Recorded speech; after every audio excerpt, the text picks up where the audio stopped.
NATO leaders signed on to a new spending target this week, promising to spend 5% of GDP on defense by 2035. This will lead to a major ramp-up for the militaries of NATO members. So what does it mean for Canada? Well, Canada has failed to spend the 2% target on defense for years, but Prime Minister Mark Carney has promised to get there by next March. But now the bar is being raised. 5% of our GDP would be about $150 billion. I mean, that's a lot. It's a lot of numbers. Per year? Per year. That's a lot. Of course, it is a lot. Well, Christian Amanpour is right. $150 billion is a lot of money to spend every year on the military. But the new rules from NATO split that 5% target into two different spending buckets. 3.5%, or about $107 billion for Canada in today's numbers, will go directly towards military things like jets, submarines, weapons, salaries, and training. But the other 1.5%, or about $43 billion, can be invested in defense-related infrastructure, things such as ports, airfields, or roads in the Arctic, or roads to critical mineral projects, for example. Well, to talk about all of this, we've got Wendy Gilmour. She's a former Assistant Secretary General for Defense Investment at NATO, so you know all about this stuff. So Wendy Gilmour, it's good to see you. Thank you for coming in. My pleasure. I mean, let's start with the breakdown of the spending commitments and just this 5% and how it splits down. I mean, what is your take on this new goal and the new structure of it? Well, I think it first and foremost recognizes that we are in a period right now of instability that we have not been at for some time. There is a conventional war in Europe. Our European allies, particularly those on the eastern flank, are terrified. There is instability, I think an understatement, in the Middle East right now. Canada's facing threats that we haven't faced before, including to our cyber security and other elements. So it's about time we stepped up and spent more money.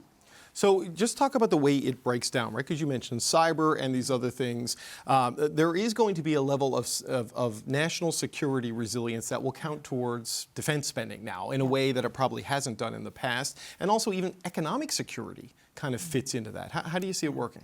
So the way that NATO has come out with the new defense investment pledge is 3.5% on direct military expenditures, of which, frankly, our cyber resilience could fit in that. The communication security establishment is part of the defense portfolio.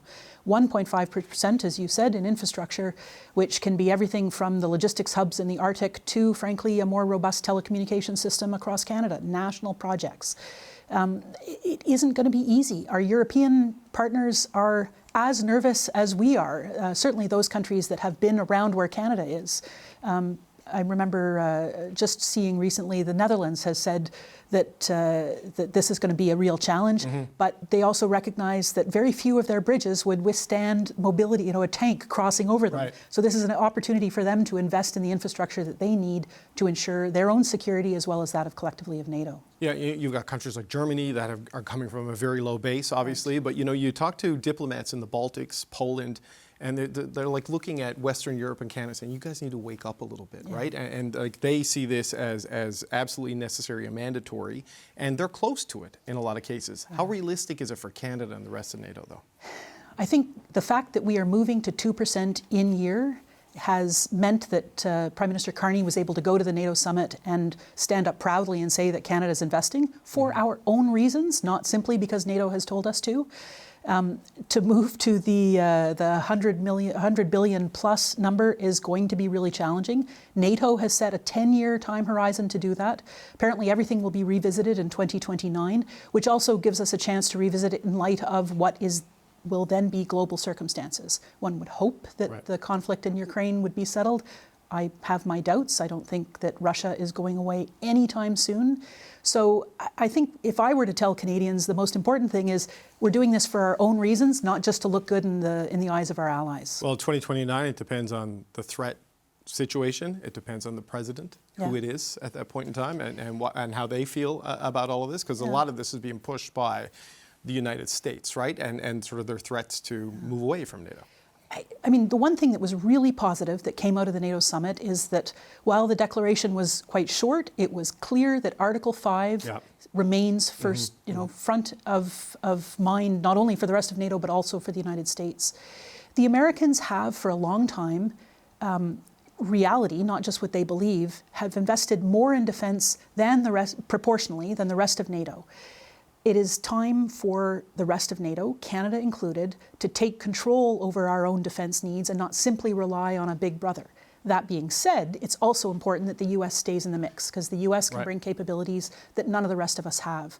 But we need to be a credible partner so that we can negotiate, frankly, with the U.S. on our own terms. Well, I mean, this is a key thing. I think Mark Carney realized you have to pay the 2% cover charge to get a seat at the table and be taken seriously in these things. As opposed to being on the menu. Yes, exactly, to use his language there. But, because Canada kind of overdrew on the peace dividend, in the eyes of a lot of our allies. But this is going to make defense potentially the single biggest line item in the federal budget, right? Like moving past transfers to seniors at 150, in current dollars, it's about a third of all spending if it goes up to this amount at 5% of GDP.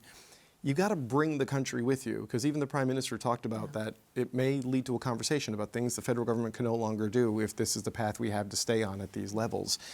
This is where the tying it to industrial policy and doing it for our own good seems to be the start of that conversation. The Prime Minister has promised, he did so in the throne speech that the King delivered, that we would have a defence industrial strategy. We haven't had one for, frankly, a very long time. It's about time that we tie, as a little bit as you said, we tie defence spending into broader economic objectives, not the least of which is addressing Canadian productivity. Canadian companies have one of the lowest percentage of reinvestment in R&D in the OECD and amongst Western nations. If the government is able to bring incentives to the table to get Canadian companies to invest, to step up to the plate and work collectively in delivering this amount, it's possible. But you're right, it's a huge objective. Yeah, it just seems, an enormously challenging thing to do, because I think getting to 2%, like going back to the last election and the throne speech, that was all on the table. 5% was not. Like, it was out there as a conversation, but not as an ironclad commitment. And here we are, less than 2 months after an election, committing to this. It is going to be a big shift in how the federal government functions if we deliver on this. I think one of the things that I'm encouraged by is that Canada is there. We've made the commitment.